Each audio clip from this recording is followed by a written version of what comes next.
ಜೈ Hind boys. ನಿಮ್ಗೆಲ್ಲರಿಗೂ ವಿಶ್ವಾಸ್ career academy ವಿಜಯಪುರ್ಗೆ ಸ್ವಾಗತ. ಇತ್ತೀಚೆಗೆ ಏನಪ್ಪಾ ಅಂತ ಈ 3 ದಿನಗಳ ಹಿಂದೆ ನಿಮ್ಗೆಲ್ಲ ತಿಳಿದಿರುವಂತೆ ಬೆಳಗಾವ್ ಇರೋ ರಿಸಲ್ಟ್ ಅನ್ನ ಬಿಟ್ಟಿರ್ತಾರ. ಅದ್ರೊಳಗೆ ಏನಪ್ಪಾ ಅಂತಂದ್ರ ನಮ್ಮ ವಿಶ್ವಾಸ್ ಕರಿಯರ್ ಅಕಾಡೆಮಿ ಮತ್ತೊಂದು ಸಲ ಏನಪ್ಪಾ ಅಂತಂದ್ರ ಕರ್ನಾಟಕ ಒಳಗ ನಂಬರ್ 1 ಅಕಾಡೆಮಿಯಾಗಿ ಹೊರ ಹೊಮ್ಮೆದ. ನಮ್ಮಲ್ಲಿದ್ದಂತಹ 9 ವಿದ್ಯಾರ್ಥಿಗಳಲ್ಲಿ ಏನಪ್ಪಾ ಅಂತಂದ್ರ 9 ವಿದ್ಯಾರ್ಥಿಗಳು ಏನಪ್ಪಾ ಅಂತಂದ್ರ ಇಂಡಿಯನ್ ಆರ್ಮಿಗೆ ಜಾಯಿನ್ ಆಗುವ ಮೂಲಕ ಮತ್ತೊಂದ್ಸಲ ವಿಶ್ವಾಸ್ ಕರಿಯರ್ ಅಕಾಡೆಮಿ ಏನಪ್ಪಾ ಅಂತಂದ್ರ ಕರ್ನಾಟಕ ಒಳಗ ನಂಬರ್ 1 ಅಕಾಡೆಮಿ ಹೊರ ಹೊಮ್ಮೆದ. ಏನಪ್ಪಾ ಅಂತಂದ್ರ ಸೋಲುಗಳಿಂದ ಯಾವತ್ತು ಕೆಂಗೆಡಬೇಡಿ. ಯಾಕಪ್ಪಾ ಅಂತಂದ್ರ ನಮ್ಮ ಜೀವನದೊಳಗೆ ಅತ್ಯಂತ ಯಶಸ್ವಿಯಾಗಿರುವಂತಹ ಗಣಿತ ಸಹ ಪ್ರಾರಂಭ ಆಗೋದು ಎಲ್ಲಿಂದ? ಶೂನ್ಯದಿಂದ ಪ್ರಾರಂಭ ಆಗ್ತದ. ಆದ್ರಿಂದ ಏನಪ್ಪಾ ಯಾರು ಆಗಿಲ್ಲ ಅಲ್ಲ ಅವ್ರ ಮುಂದಿನ ಸಲ ನಿಮ್ಗೆ ಅವಕಾಶಗಳಿರ್ತಾವ. ಏನಪ್ಪಾ ಅಂತಂದ್ರ ನೀವು ಸೋಲನ ಒಪ್ಕೊಳಕ್ ಹೋಗ್ಬೇಡ್ರಿ.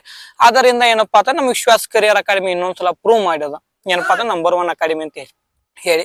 ನಿಮಗೆಲ್ಲ ಏನಪ್ಪಾ ಅಂತಂದ್ರ ಕರ್ನಾಟಕ ಒಳಗ ಡಿಫೆನ್ಸ್ ಒಳಗ ಯಾವ್ದಾದ್ರು ಒಂದು ಅಕಾಡೆಮಿ ಏನಪ್ಪಾ ಅಂತ ನಿಮ್ಮ ವಿಶ್ವಾಸವನ್ನ, ನಿಮ್ಮ ಭರವಸೆಯನ್ನ, ನಿಮ್ಮ ತಂದೆ ತಾಯಿ ಇಟ್ಟಿರುವಂತಹ ಕನಸನ್ನ ನನಸು ಮಾಡ್ಕೊಳ್ಬೇಕಂತ ಹೇಳಿ ಇಟ್ಟಿದ್ರಪ್ಪ ಅಂತಂದ್ರ ನಿಮ್ಗ ಏನಪ್ಪಾ ಅಂತ ನೆನಪಿಗೆ ಬರ್ಬೇಕು ಯಾವ್ದು? ವಿಶ್ವಾಸ್ ಕರಿಯರ್ ಅಕಾಡೆಮಿ. ನೀವು ನಮ್ಮ ಮೇಲೆ ವಿಶ್ವಾಸವನ್ನ ಬಿಡ್ರಿ, ನಿಮ್ಮ ವಿಶ್ವಾಸವನ್ನ ಉಳಿಸಿಕೊಳ್ಳುವಂತಹ ಸಾಧ್ಯವನ್ನ ಏನಪ್ಪಾ ಅಂದ್ರೆ ನಮ್ಮ ವಿಶ್ವಾಸ್ ಕರಿಯರ್ ಅಕಾಡೆಮಿ ಮಾಡ್ತದ. ಜೈ ಹಿಂದ್.